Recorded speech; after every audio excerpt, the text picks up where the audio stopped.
이번 시간에 이제 한번 생각해 볼까? 세례 요한을 한번 생각해 보려고 그래요. 세례 요한.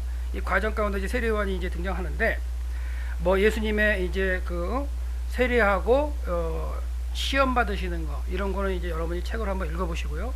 제가 이따가 강의안 만들어 온 걸로 해 드리기는 할게요. 관심 있으신 분들은.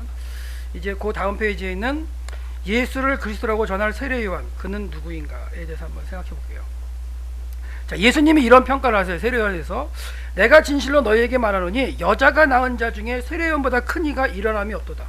그러나 천국에서는 극히 작은 자보다, 작은 자라도 그보다 크니라. 그럼 누가 제일 작은 거예요? 세례 요한. 제가 이 강의를 할 때마다 세례 요한께서 천국에서 쟤 또 저 얘기하나 이러실지도 몰라요. 천국에 계신 거 확실하죠. 천국에 계세요 분명히. 근데 천국에 계시는데도 이제 또 저 얘기하네, 그러면 좀 하지, 그럴지도 몰라요. 근데 할 수 없어요. 거울이기 때문에 하셔야 됩니다. 그래서 해야 되는데, 만일 너희가 좋게 받을진대 오리라 한 엘리야가 곧 이 사람이라고 얘기하시면서 이미 세례 요한이 엘리야로 왔다는 걸 이미 예수님께서 말씀하시면서 하셨을 때, 그럼 이 세례 요한이 과연 우리에게 주는 교훈이 뭘까를 한번 생각해 볼 거예요. 한번 보는데, 자, 넘어가고요. 구절들은 넘어가시고, 예. 구약의 말라기 선지자가 얘기를 하죠. 크고 두려운 날이 이르기 전에 내가 선지자 엘리야를 보내겠다 얘기했어요. 그가 아버지의 마음을 자녀에게로 돌이키고 자녀의 마음을 그 아버지에게로 돌이키게. 그래서 구약에 보면 하나님을 아버지라고 부르라고 계속 강요를 하고 있어요. 강요라기보다 가르치고 있죠. 그런데 그걸 이해하지 못해서 막 부르지 못하고 돌아서고 막 이러는 과정 가운데 마지막 엘리야 선지자가, 엘리야 아니죠, 말라기 선지자가 엘리야를 보내겠다 하면서 이렇게 얘기를 하고 있어요. 근데 이게 바벨론 포로로 갔다 온 상태에서 이제 이 선포를 한 다음에 이제 또 이제 400년 정도 이제 아무 얘기가 없는데요. 결국 말라기 선지자가 얘기한 대로 이제 있다가 크고 두려운 날이 임하긴 하는데, 크고 두려운 날, 이 크다는 게 좋은 걸까요, 나쁠 건가요? 저는 그렇죠. 큰 거는 좋은 것도 좋다고 생각하고, 두려운 날이라는 건 뭘까요? 두렵다는 것도, 이 두렵다는 단어가 그 히브리어에서는 야레라는 단어를 쓰는데, 두렵다는 단어가 하나님께 쓰여가지고 쓸 때는 경외한다는 뜻이 돼요. 하나님을 경외하니까, 이 두렵다는 게 뭐냐면 무섭다는 개념이 아니라 이렇게 하나님을 경외한다는 의미가 되는, 이게 사람이 쓰일 때는 이제 무서운 단어로 똑같은 단어인데, 결국 이스라엘 백성들이 철병거가 있어서 내려가지 못한다. 두려워서 못 내려가는 거예요. 하나님을 경외하면 두려움이 없어 내려갈 거예요. 근데 그게 이제 야레라는 단어가 이제 갖는 의미 가운데 주는 거였는데, 결국 이 두렵다는 것도 하나님을 경외하는 날이라고 표현될 수도 있고요, 아니면 진짜 두려운 날도 될 수 있죠. 그런 이중적인 표현일 것 같은데, 결국 엘리야를 만나서 회개한다면, 돌이킨다면 좋은 날이 될 거죠. 그러니까 심판의 날이 나쁜 날은 아니에요. 믿는 자에게는 꼭 와야 할 날이고, 믿지 않는 자에게 두려운 날이죠. 그게 이제 포도즙들 같은 거 밟을 때에도 이제 그 기쁨 때문에 포도즙들을 밟는 거고, 타작마당도 그게 기쁨이거든요. 알고를 거둬들이는, 믿는 자들에게는. 그러니까 그런 의미 가운데 이제 오시겠다는 얘기를 하고요. 그래서 결국은 이 유대 백성들이 엘리야를 만나기 위해서 이제 많이 이제 생각을 했겠죠. 마음을 돌이켜야 되고요. 그래서 이 과정 가운데 이거 예언된 걸 어떻게 이제 우리가 만나야 되는 걸 한번 본다면, 결국은 엘리야를 연구해 보면 회오리 바람을 타고서 이제 회리 바람을 타고 승천한 거예요. 자, 질문 하나 드리면 답을 얘기했습니다. 엘리야가 어떻게 승천했나요? 불말과 불수레를 타고 승천했죠? 그럼 꽝이에요. 불말과 불수레가 격하고 분리시키고 회리 바람을 타고 승천합니다. 정확하게 하셔야 돼요. 불말과 불수레가 분리를 시킵니다. 누구하고요? 누구가 한 건지 모르지만 분리시키고 회리 바람을 타고 승천한 거예요. 답을 가르쳐 드렸는데, 회리바를 승천하는데 그 엘리야를 갖다가 보낸다고 얘기를 하니까 이제 고민이 되는 거죠. 엘리야는 승천했는데 450년 전에 하나님께 이미 데려가셨는데, 그래? 그러니까 이제 고민을 하는 가운데 왔는데 이상한 사람이 하나 왔어요. 참 능력자예요. 그 능력자가 이제 세례 요한인데, 그 사람이 이제 세례 요한이 왔는데, 이 세례 요한이 외치는 곳이 참 독특해요. 여러분들 이제 그런 생각을 안 하시고 성경을 읽으셨는데, 저는 그래도 그 땅을 막 다니면서 연구하는 사람이기 때문에 그 현장에 가서 이제 보고 그 성경을 읽다가 깨달은 거예요. 그걸 이제 한번 얘기해 볼 텐데, 이 세례 요한이 이제 태어나는, 세례 요한은 하나님께서 계시 가운데 태어나죠. 제사장 사가랴의 아들로 태어났는데, 이 사가랴도 늙었죠. 아브라함처럼, 아니 사라처럼 늙어서 가지고 늙은 그 부부 가운데 이제 주겠다고 하는데, 세례요한이 결국 이제 성령 충만을 해서 태어난다는 그런 얘기를 하는데요. 제사장 사가랴 얘기를 한번 해보죠. 이 사가랴가 이제 그 제단에 들어가서 아마 성소에 아마 분향단 앞에서 분향을 하는 그런 과정 가운데 이제 보는 거예요. 보는데 뭐라 그러냐면 너에게 아들이 있을 것이다. 근데 못 믿어요. 야, 하나님 앞에서 분향할 정도의 제사장이면 대단한 거 아닌가요? 진짜 믿음이 이따가 잠깐 설명드리지만 엄청난 거예요. 근데 본인에게 이루어지는 거에선 약해요. 사람들이. 아까도 제가 예수님 형님 맞죠? 근데 맞는데 내 걸로 고백하려면 힘든 거예요. 그것도 맞는 것 같아요. 그게 맞는 것 같은데, 근데 종신토록 주의 앞에서 성결과 의로 두려움 없이 섬기게 하겠다는 예언을 하죠. 지극히 높으신 선지자, 이에 선지자로, 그러니까 지극히 높으신 이는 뭐예요? 하나님의 아들 오시는 분이에요. 그분의 선지자로 죄사하는 권세를 베풀어 백성들로 하여금 신부가 되게 했다. 죄 없는 신부가 되게 하는 그런 역할을 하는 게 임무로 이제 주어졌어요. 근데 못 믿어요. 자, 사가랴가 제사장이었는데 당시에 제사장들이 하는 일입니다. 아침에 들어와가지고 손을 들어요. 딱 해가지고 제사장의 의무를 맡는데 제사장들이 들어와가지고 다 거룩한 일만 하는 것 같죠? 절대 아닙니다. 제사장 이거는 꽝입니다. 제사장이 나무만 들고 다니는 제사장들이 있고요. 나무만 자르는 제사장들이 있고 짐승의 피만 뿌리는 제사장이 다 틀려요. 그러니까 짐승의 제물도 머리 드는 제사장, 발 드는 제사장 다 틀려요. 그리고 들어가서 성소 안에 들어가서 일하는 사람이 있고 바깥에 마당에서 물질하고 하는 사람이 있고 다 틀려요. 그러면 제사장이라면 뭘 하고 싶을까요? 그래도 이왕이면 성소에 들어가가지고 분향하고 싶잖아요. 근데 그게 정해진 게 아니라 제비 뽑기로 해요. 자, 어떻게 하는 거냐? 예를 들어서 이제 여기 이제 그 선임 제사장이 예를 들어서 뭐 내가 46 뭐 이렇게 선언을 하면 자기네들이랑 손을 피는 거예요. 손가락을 마음대로 자기들이 펴요. 이렇게 여기서 10년 쉬어가지고 46번째 되는 사람 이 사람이 뭐하고 이렇게 정하는 거예요. 그러니까 손가락을 피는 것도 내가 날 피지만 결국 정해지는 건 누가 정하시는 걸까요? 하나님이 정하시는 거라고 보시면 돼요. 제일 이런 방법을 해요. 그렇다면 하나님이 누구를 갖다가 그 분양하는 걸 뽑으실까요? 아마 제사장이라도 평상시에 제대로 사는 사람, 정확하게 기도하고 하면 그런 사람들을 아마 뽑으셨을 것 같아요. 그럴 것 같은데, 그러니까 제사장이 여러분 24,000명이에요. 돌아가면서 이제 2,000명씩 들어와서 이제 감당을 한다는데, 예수님 당시 때는 23,000명인지 모르겠지만 예수님 당시 때도 24,000명이었다면 24,000분의 1에 뽑히는 거예요. 2,000명만 생각해도 2,000분의 1로 뽑히는 거예요. 그날 그 분양하러 들어가서. 그 분양하러 들어가 뽑힌 상태에서 분양하다가 뭔가 하나님이 계시를 주는데 못 믿어요. 예, 두렵기도 하겠지만. 예, 이 나무하는 이 제사장들이야. 나무하는 왜? 그 번제로 태우려고 생각하면 통나무 베고요. 맨날 도끼질하고 해야 돼. 이런 거. 이것도 해요. 예, 제사장들이 거룩한 것만 아닙니다. 그런 일만 하는 거 아니에요. 다 합니다. 예, 다 준비. 이게 다 제사장들이 하는 일들이에요. 예, 지금 보세요. 제물을 갖다 머리만 들고 가죠. 다리 들고 가죠. 뭐 다 들고 가죠. 예, 잡기도 하고. 제단의 북쪽에서 이렇게 하기도 하고, 그 다음에 이제 진설병을 올리려고 이제 준비하기도 하고, 차라리 진설병 올리는 게 낫죠. 어떻게 본다면 다 또 하나님 앞에 하는 일이지만 그래도 그쵸, 의미를 부여한다. 사람은 다 똑같은 거예요. 사실은 다 같은 일이라고 하나님이 말씀하시는데도 그래도 저게 나아 보여. 도끼 들고 나무 하는 것보다는 그래도 가가지고 그쵸, 성경 읽고 말씀 나누는 게 나은 것 같잖아요. 나은 것 같잖아요. 그러니까 이제 그런데 하나님은 다 똑같다. 무슨 일에도 똑같다고 하시는데 참 구약이나 뭐 이 분향단 앞에 와서 분향하는 게 아마 생각이 있어가지고 제사장들을 해가지고 하려고 했는데 이걸 분향을 하는 거죠. 사가랴가. 그러니까 하루에 본다면 2,000명을 얻으면 2,000분의 1이고요. 엄청난 그 비율 가운데 뽑힌 거예요. 그 가운데 이 가운데서 이제 분향하다가 하나님께서 이제 보여주시는데 못 믿으니까 결국 어떻게 해요?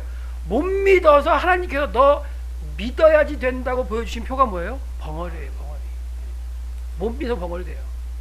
결국 이 안에서 안 나오니까 나올 수가 있는데 제사장이 정확하게 그 일을 이거냐 세팅이 다 돼 있어가지고 이 바르는 순서도 있어요. 이게 피를 바르는 순서도 있어요. 동서남북 해서 바르는 순서도 있고 다 있기 때문에 그걸 그대로 하면 정확한 시간이 나오는 거예요. 근데 안 나와. 밖에 있는 사람들이 왜 안 나오지? 왜 안 나오지? 그걸 하다가 결국은 나왔는데 아무 말도 아무 말도 못해요. 저 안에 뭔가 봤구나. 이렇게 되는 거죠. 그러니까 결국 못 믿어서 이제 해서 이제 못 믿어서 된 게 벙어리예요. 그리고 하나님께서 깨우치시는 방법으로 벙어리가 되게 하시는 거예요. 그러니까 감히 나에게 이런 일이 이루어질까? 이루어집니다. 믿으세요. 제가 그걸 못한 적이 있어요. 사실은 진짜. 아주 그냥 애통해야죠. 애통이 아니고 지금은 뭐 그래도 또 할 일이 있으니까 뭐 하는데 결국은 이 하나님의 일을 갖다 감당하는 데 있어서는 뭐 좋고 나쁨이 없지만 그래도 분양하는 것 가운데 그걸 본 그 사가랴가 하나님의 계획에 의해서 반응을 못해요. 벙어리가 돼요. 결국 나중에 이제 애를 낳고 보니까 애가 들어선 거예요. 그러니까 집에 가보니까 집에 가서 하다가 했는지 그 이후에 애가 들어선지 모르지만 하여튼간 나이 드신 부부가 그래도 이제 하룻밤을 잤을 거 아니에요. 지난번에 얘기했지만 그 아브라함도 그 늘 나이 드신 분들이 하룻밤을 한 거예요. 성령이 아닙니다. 그 믿고 밤 잠들에 들어가 하나님의 일을 감당하는 거예요. 하는데 결국은 태어난 다음에 이름을 갖다가 줄 때 8일이 돼가지고 이제 이름을 줄 때 할례를 할 8이 됐을 때 사가랴가 이제 요한이라고 쓰죠. 그래서 입이 풀리는 거예요. 그러니까 결국 하나님이 주신 그 계획을 믿지 못하면 그 계획이 이루어질 때까지 뭐 하는 거예요? 불편하게 사는 거예요. 정하신 때가 있어요. 정하신 때가 있어 그게 이루어져요. 풀려요. 그 전에 아차 내가 왜 그랬지 해도 안 돼. 무슨 얘기인지 하시니 알겠어요? 제가 그럴 테니까요. 해야 되는데 안 해서 늦게 해요? 그만큼 늦은 게 뭐예요? 아차 했지만 이미 지나간 시간이에요. 그게 결국은 하나님께서 뭔가 하신다면 계획이 있으시다면 그때 아멘하고 하시면 되는데 저도 돌고 돌아서 이 자리에 와 있어요. 10년을 돌았어요. 10년을 사실. 그러니까 그런 부분들이 고민을 갖다가 하게 하는 모습이죠. 제가 이런 거 성경을 가르치면서 저한테 대입해서 많이 하는 이유는 제가 돌아보면 그렇거든요. 사실. 하나님 앞에 어떻게 내가 살 것이냐 했을 때에 그 순간순간에 자기 판단에서 살거든요. 사실. 주어지지만 자기 판단에서 삽니다. 그게 사가랴도 이런 모습이었다는 거. 결국은 이 아들이 커서 이제 뭐냐면 광야에 외치는 자의 소리가 되죠. 이사야가 분명히 예언했어요. 말라기 선지자도 400년 전에 예언했지만 이사야도 그 이사야 시대가 700년 전에 이미 얘기를 하죠. 뭐라고? 광야에 외치는 자의 소리가 와가지고 주의 길을 예비하겠다. 결국 이게 이제 이사야 예언대로 온 사람이 결국 사가랴 세례요한이죠. 세례요한. 자, 근데 세례요한도 자기가 이런 얘기를 해요. 나는 선지자 이사야의 말과 같이 주의 길을 곧게 하라고 광야에서 외친 자의 소리 이렇게 얘기를 하는데 아마 한국에서 아마 그 땅을 가보지 않고 이 성경을 읽으시는 분들은 뭐 그렇게 감흥이 없을 거예요. 이걸 봐도 광야에서 여러분 광야에 누가 있다고 외칠 것 같아요? 사람이? 이 광야에 외친 자의 소리가 의미가 있어요? 광야에 가면 누가 있어요? 들짐승밖에 더 있나요? 근데 광야에서 외치래. 야 이거 뭐 답답하죠. 절대 답답하지 않습니다. 그러니까 성경을 읽으면서 답답한 건 그 당시에 배경을 모르고 읽으면 답답한 거고요. 알고 보면 진짜 이거는 하나님의 뜻이고 이럴 수밖에 없구나. 그걸 한번 경험하게 해드릴게요. 뭐냐면 요단강이 이렇게 흘러내려가고요. 이게 이제 그 사해 여매인데요. 세례요한이 이제 그 외치는 지역이 이쪽이 베레아 지역인데 요단강이 흘러 들어가고요. 이쪽이 모압 평지입니다. 모압 평지면 모세도 여기까지 와요. 그리고 엘리야가 여기 승천을 해요. 다 겹칩니다. 성상권에. 그 자리에서 세례요한이 외쳐요. 여러분들은 이제 다 띄엄띄엄이죠. 다 각각 알지만 아까도 얘기했지만 이스라엘 땅 자체가 크지 않기 때문에 사건이 다 겹쳐서 일어나는 거예요. 근데 이사야가 외치는데 광야에서 외친 자의 소리가 있는데 그 광야에 외치는 자의 소리가 하나님의 아들이 오실 길을 예비한다는 거예요. 곧게 만든다는 거예요. 근데 이 이스라엘 백성들이 예수님 당시 때 북쪽에서 이렇게 내려옵니다. 내려와가지고 이쪽에서 이 요단을 건너서 여리고에 가가지고 여리고에서 하룻밤 머물고 이렇게 해서 예루살렘 가요. 이게 코스예요. 근데 이게 다 광야예요. 이게 다 광야입니다. 이게 다 광야예요. 그러니까 광야에서 진짜 외치는 거예요. 광야에 예루살렘으로 향하는 길이 있어요. 거기서 외치는 거예요. 그러니까 엄한데 저기 살아온 데 가서 외치는 게 아니라 진짜 이사야가 예언한 대로 세례요한은 그 장소에서 가장 중요한 장소에서 하나님을 만나러 가는 성전으로 가는 그 길목에서 외치고 있어요. 정확한 거예요. 그러니까 이렇게 외칠 때에 세례요한을 주목 안 할 수가 없죠. 예루살렘 종교 지도자들이 쟤 뭐야? 이사야가 예언했는데 광야에서 진짜 외치고 있네. 여기를 지나가는 이스라엘 백성들 1년에 3번은 성전 가야 되잖아요. 그 성전에 가는 그 사람들에게 외치는 거예요. 너희 성전에 가서 하나님께 경배드리려는데 회개하라, 천국이 가까웠다. 광야에 외치는. 그러면서 자기를 소개할 때 나는 이사야 선지자가 그 예언한 것처럼 나는 광야에서 외친다. 이 얘기를 하고 있는 거예요. 그러니 휘둥그레지죠 눈이. 관심을 가질 수밖에 없죠. 왜? 정확하게 하니까. 이건 지리적으로도 정확한 거예요. 정확하게 외치고 있어요.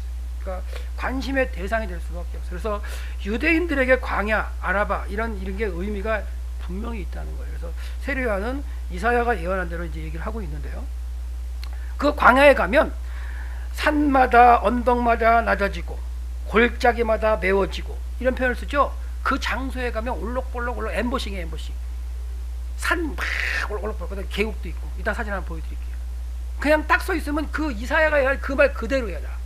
근데 그게 메꿔지는 거 가지고 평평하게 된다는 거예요. 그게 이제 예를 들면 이제 시간이 지나도 그게 진짜로 이렇게 물리적으로도 평평해질 수가 있겠죠. 그거 어떻게 할 수 있냐면 현대에 가면은 광야에 고속도로가 나가가지고요. 그게 평평해졌어요. 예루살렘 올라오는데 얼마 안 걸려요. 10분도 안 걸려요. 15분밖에 안 걸려요. 버스 타고 올라오는데. 8시간씩 10시간씩 걸어갔던 길이 한 20분이면 올라와요. 평평해진 거죠, 사실은. 그 길로. 그러니까 길을 예비한 거죠. 그러니까 시간이 지나서 그렇게 볼 수 있겠지만 그런 의미 가운데 뭐가 되는 거예요? 마음에 너희의 마음에 이 골짜기 이런 것들 쭉 내려간 거 교만을 다 해가지고 평평하게 만든 가운데 예수 그리스도, 그러니까 하나님의 아들이 오시는 길, 구원의 길에 오시는 길을 갖다가 과정을 하는 이중적인 의미가 있겠죠, 분명히. 하지만 유대인들이 광야에서 세례요한이 외쳤을 때 주목의 대상이 될 수밖에 없었어요. 바로 거기서 하기 때문에. 근데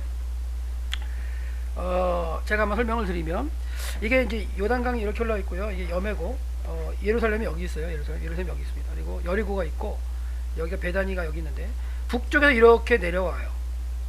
예수님 당시 때. 그래서 여기서 건너서 이렇게 예루살렘 올라가게 되는데 이 지역이 세례요한이 외치던 장소예요. 바로 그 장소예요. 근데 재밌는 건 뭐냐면 이 요단강 계곡지대 계곡을 이 지역을 아라바라 그러는데 이 아라바 자체가 광야라는 뜻이에요.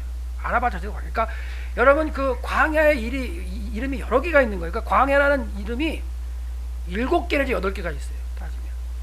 그러니까 우리나라 말도 알록달록 뭐 여러 가지 표현이 있죠. 파란색도 파란 게 하나는 아니죠. 뭐 푸르등등 뭐 시퍼르등 이런 것처럼 많은 것처럼 우리 느낌이 다 틀린 것처럼 광야라는 단어가 7개나 8개가 있어요. 이사야가 다 써요 그거를. 근데 유대인들은 그걸 구별해서 써요. 알아요. 근데 우리말 성경에는 아라바도 광야, 미드바도 광야, 베저시못도 광야 이렇게도 썼다가 또 아라바를 또 광야라 번역이 또 아니라 황무지로 번역하기도 하고 막 이게 왔다 갔다 하니까 정확한 그 이제 의미의 세팅이 안 되는 거죠. 근데 그래서 이제 원어를 좀 보는 것도 괜찮은 건데 그래서 이 아라바도 광야 여길 지나요. 그럼 유대 광야가 나옵니다. 유대 광야도 막 올라가면서 시편 130편 120편부터 130편까지 4편까지 하나님 성전에 올라가는 노래를 찬양을 하면서 쫙 유대 광야를 지나가요. 지나가서 결국은 감람산 올리브산 꼭대기 정상에 딱 서야지 성전이 보여요. 거기까지 감람산까지도 광야예요. 그러니까 광야를 지나서 또 광야 지나서 산 꼭대기 딱 올라가서 보이면 시온이에요. 시온산. 근데 시온도 찌아라는 단어의 의미인데 그것도 광야예요. 광야의 끝에 하나님 계시는 거예요.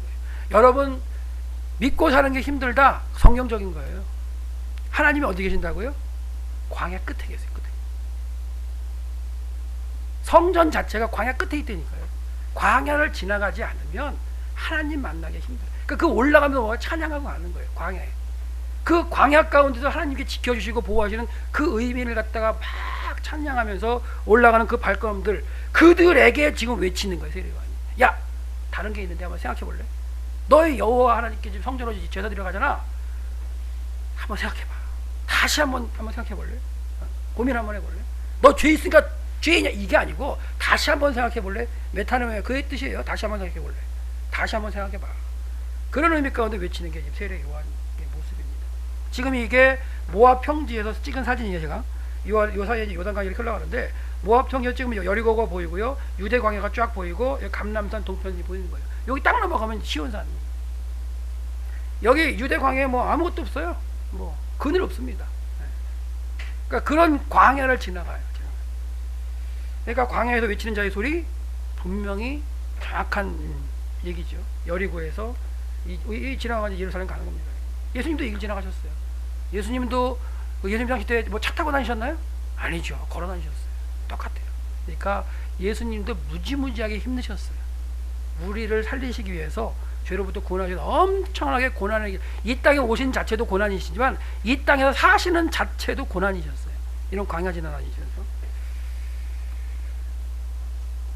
예, 선한 사마리아 비유에 등장하는 유대 광야, 이게 유대 광야 모습이에요. 올록볼록 엠보싱이죠.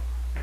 끝에 이제 여기 예루살렘이 살짝 보이긴 하는데 여기를 지나가 예루살렘이 나와요. 이런 곳, 여기가 이제 뭐 강도 만난 표현을 나오는 사마리안, 선한 사마리아 이런 표현이 있는 와디 켈트 지역이에요. 이 한번 보세요. 이런 상황이에요, 이런 상황. 그러니까 이런 곳에서 외치면서 산이 높아진 걸 깎아지고 골짜기 메워지고 이런 표현을 하면서 이사야의 외침을 외치는 거죠. 예. 여리고로 내려가는 게 똑같습니다. 자, 세례요한과 예수님과의 관계는 6개월 먼저 그 세례요한이 잉태됐어요. 그렇죠? 예, 잉태인 거 맞고요. 그다음에 왔을 때 엘리사벳이 이제 찾아왔을 때 엘리사벳의 그 태 속에 있던 그 세례요한이 막 기뻐서 뛰노는 거, 그걸 이제 엘리사벳이 고백하는 장면도 이제 나오고요. 빨리빨리 진행하겠습니다. 자, 그 다음에 이제 한 30여 세가 돼서 만나는 거죠. 중간에 만났는지 안 만났는지 성경에 안 나오는데 뭐 모르겠는데 아마도 알긴 알았어요. 소식이 왕래했으니까 알긴 알았을 거예요. 근데 예수님이 범상치 않다는 거, 이건 아마 소문이 돌아올 수도 있어요. 왜? 이미 12살 때 와가지고 막 랍비랑 대화를 쓸 정도니까. 그랬기 때문에 예수님께서 공생애를 시작하시려고 하시면 세례를 받으러 오셨을 때에 세례요한 이런 고백을 하죠. 아우, 나는 세례를 갖다가 베풀 수 없습니다. 그렇죠? 그런 표현을 하는 건 뭐냐면 예수님이 하나님의 아들이라는 걸 알았다기보다는 그때는 모릅니다. 모르지만 이분이 범상치 않다는 건 아는 거죠. 그 가운데 이제 하다가 그래도 이제 때가 됐으니까 세례를 하라 해서 세례를 베푸는데, 세례를 베푸는 것도요, 세례와에 들어가서 물을 갖다 줘가지고 하는 그런 게 아니라 그냥 세례 받는 사람이 들어가서 물에 잠겼다가 나오는 세례였어요.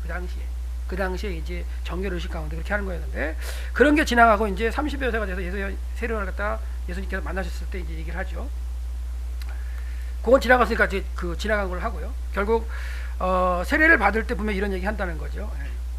내가 당신에게 세례를 받아야 할 터인데, 그러니까 세례를 주는 건 뭐냐면 그래도 성경적으로나 아니면 이런 아는 지식적으로나 이런 게 좀 약간 신앙적으로도 위에 있는 사람이 베푸는 거라고 생각한다면 예수님을 갖다 좀 이렇게 높게 본 건 맞는 거죠. 세례요한이 이신 가운데.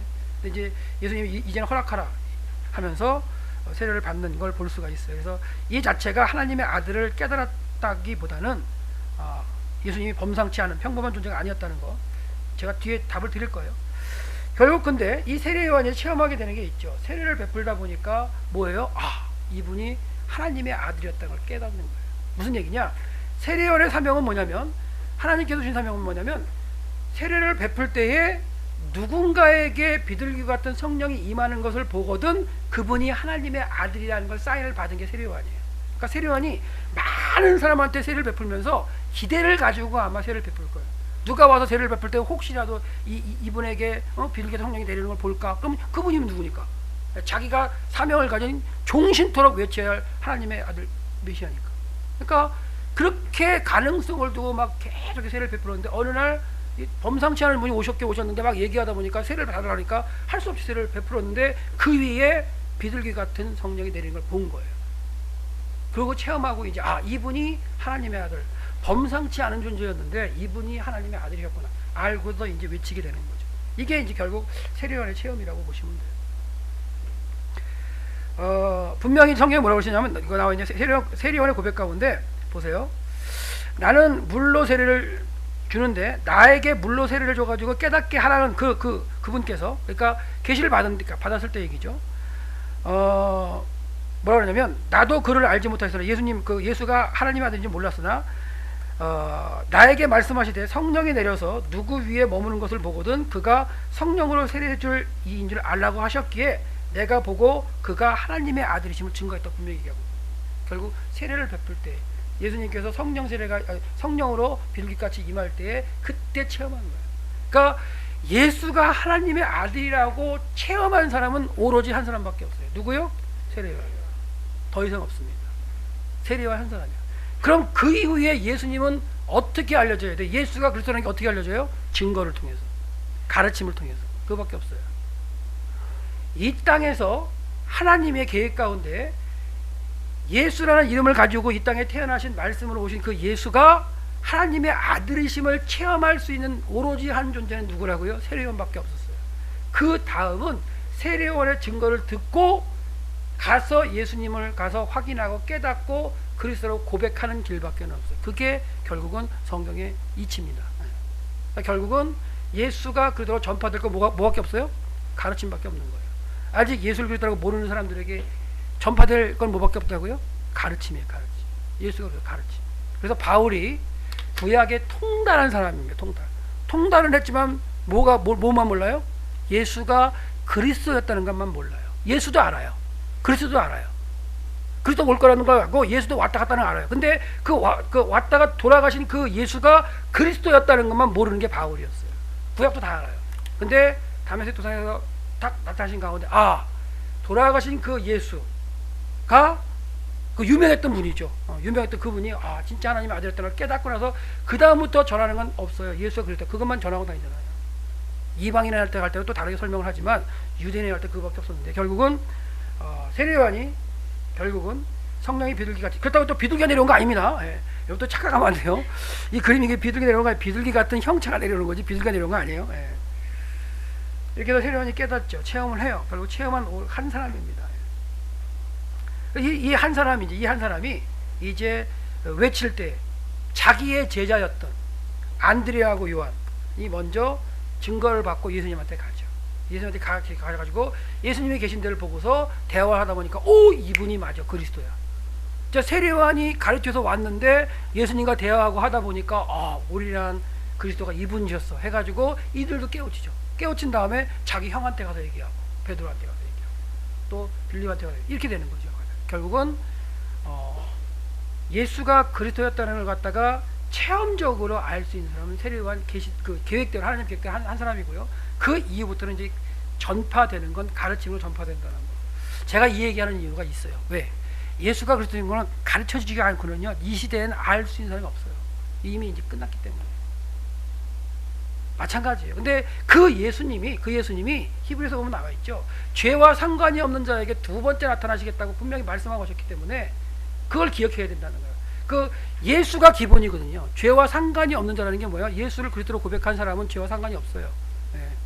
그러니까 그것도 모르는 사람들한테 어떻게 해야 된다고요? 가르쳐야 된다고요. 가르침밖에 없어요.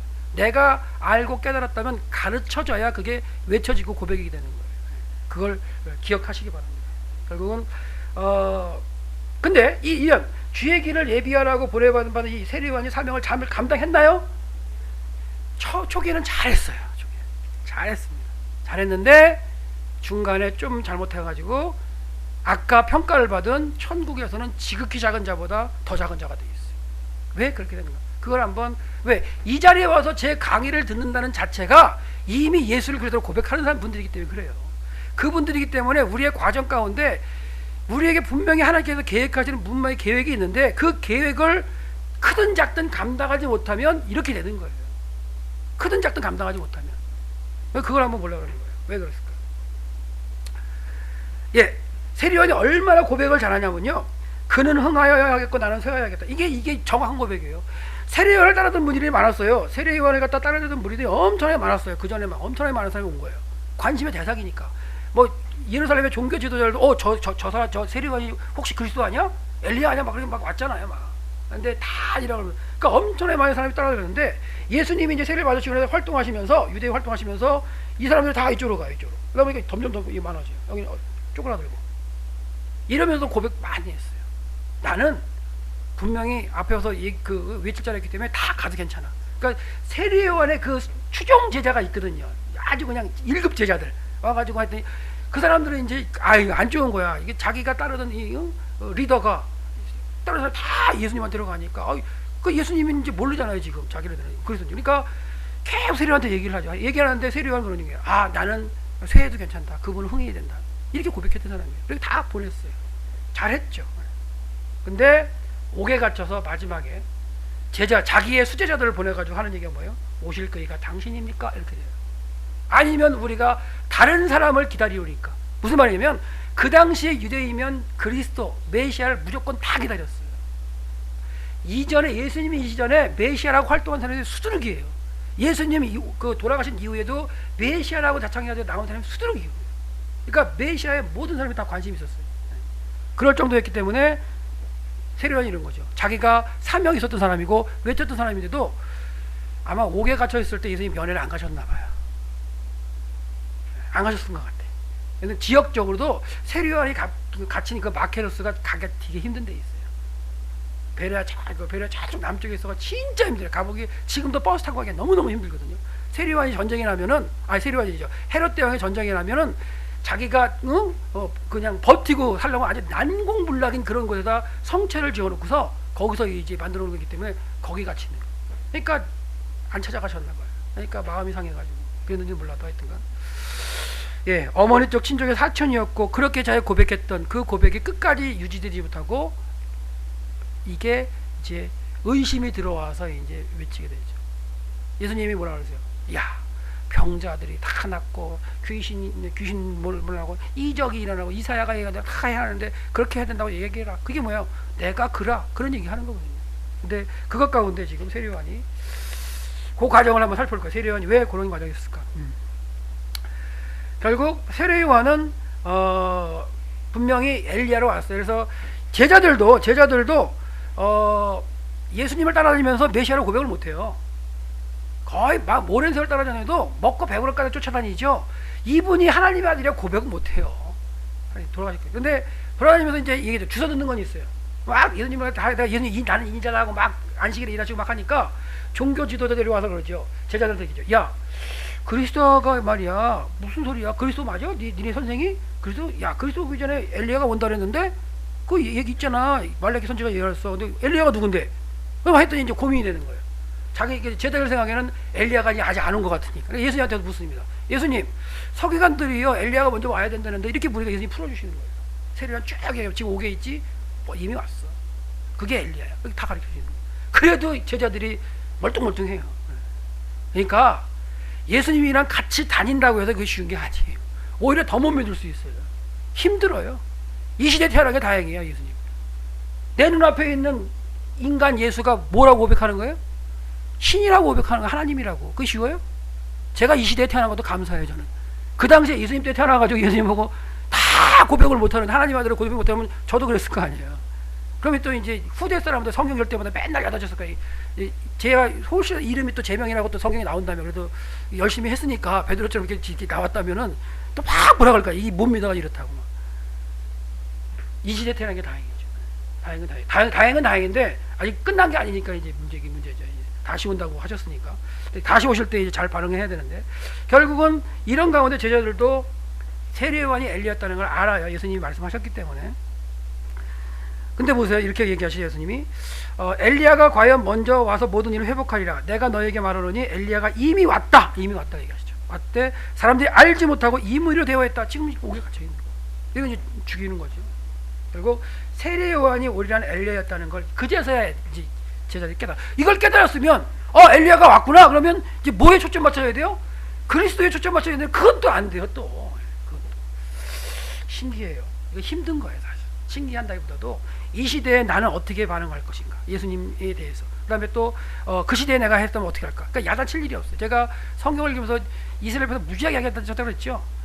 출애굽한 이스라엘 백성들 그 홍해를 건너는 체험을 하면서도 사흘 만에 불평했다고 막 성경 읽을 때마다 막 엄청나게 야단쳤어요. 성경을 자세히 읽고 막 열심히 읽었으니까. 제가 막 욕하는 거 막 귀 아팠을 거예요. 근데 제가 광야 처음 딱 나가가지고 회개했어요. 나래도 불평할 수 있겠구나. 그러니까 그 상황을 보지 않고는 안 되는 것 같은데 결국은 세례요한도 이제 우리가 한다면 이게 세례요한을 막 나무랄 게 아니라 거울이 되자는 얘기를 하기 때문에 세례요한 인식의 변화가 생기죠. 그렇게 잘 고백을 했는데 어느 순간에 이제 인식이 바뀌면서 예수님에 대한 고백이 바뀌죠. 그래서 세례요한이 이제 한순간 헤롯 안디바스가 자기 동생의 아내를 취하는 모습을 보고 율법적으로 잘못되다고 책망하기 시작하면서 옥에 갇히죠. 그래서 이게 이제 정리해드려서 나중에 보세요. 세례요한이 이 그 고백했던 과정을 갖다가 제가 정리해서 드렸으니까 보시면 돼요. 교재는 없을 수도 있어요. 정확하게 초기에는 이렇게 쭉 고백을 잘 하죠. 신들변을 풀고 매는 걸 감당하지 못했다. 그래서 이 예수님에 대해 신들을 푸는 거는 부정한 거였기 때문에 종들이 풀고 맸었어요. 그러니까 자기를 종까지도 비유하면서 이렇게 얘기했던 거예요. 그리고 예수는 하나님의 아들이라고 어린 양이라고 고백을 했었고요. 그 다음에 나는 그리스도가 아니요 그 앞에 버리심을 받은 자라고 분명히 고백을 정확하게 했었어요. 그리고 근데 이제 이게 잘못된 거예요. 4번이. 보세요. 신부를 취하는 자는 신랑이나 서서 신랑의 음성을 듣는 친구가 크게 기뻐하노라. 나는 이런 기쁨이 충만하다. 이게 이제 잘못된 거예요. 저는 이게 잘못됐다고 생각해요. 뭐냐면 자기가 예수를 신랑이라고 소개할 자로 온 건 맞아요. 친구로 온 건 맞아요. 자기가 사명이 그거예요. 근데 그 사명 이전에 원초적으로 자기가 뭐예요? 신부예요. 그걸 잊지 못했어요. 그러면서 자기가 신부였다면, 그걸 신부였다는 걸 정체에서 알면 예수님께로 가가지고 예수님께서 베푸시려고 했던 성령 세례 불세를 받았어야죠. 근데 그걸 안 하고는 나는 신부를 소개하는 신랑의 친구로서 기쁨이 충만해. 그게 잘못됐죠, 사실. 마찬가지예요. 마찬가지. 저는 항상 말씀을 이렇게 가르치고 설교를 할 때요, 제 1차 목표가 접니다. 제가 말씀을 준비하고 설교를 하지만은 설교를 듣고 깨닫고 하는 대상이 저예요. 그래서 그런지 몰라도 설교를 하면서 준비하던 것 이상의 마음을 줘가지고 선포를 하게 하는데 그게 제 마음을 그냥 녹여버려요. 그러니까 기본적으로 내가 이렇게 외치면서 내가 세례요한처럼 신랑을 소개하는 친구만은 되지 말자. 내가 기본적으로 뭐다? 내가 신부라는 거야, 신부. 잊지 않으셔야 돼요. 남들은 다 천국 가게 하고, 그렇죠? 딸랑, 너 누구냐? 그럼 어떻게 할 거예요? 예수님 그러셨어요. 너 누군데? 나 너 몰라. 네. 열처녀 비유 나오잖아요. 다섯 처녀 들어가고, 다섯 처녀가. 그리고 또, 예수님 저 그때 누구잖아요. 이게. 나 모르는데? 결국은 뭐냐면, 하나님의 뜻과 상관이 없으면 그렇게 됩니다. 그러니까 그런 부분에서 고민이 되는 거죠. 그는 흥하여야겠고 나는 쇠야. 이렇게 고백했던 사람이 결국은 마지막에 가서 이제 오실 거이가 당신이니까 이렇게 되는 게 좀 안타깝다는 거죠. 그래서 고백 자체들이 보면 제대로 했던 고백들이 끝까지 갖지 못하는 거. 끝까지 가야 된다는 거예요. 끝은 아무도 몰라요. 끝은 누구밖에 몰라요? 그렇죠. 성경에 나타났죠. 장가를 가서 결혼식이 끝나는데 장가 뭐 신부를 보러 데리고 와라. 그게 누구예요? 그 집의 아버지가 사인을 줘야 끝나는 거예요. 그게 데려오는 거예요. 그게 결혼식에서 끝나요. 근데 그 결혼식도 못 들어가는 사람이 다섯 처녀가 있긴 하죠. 예.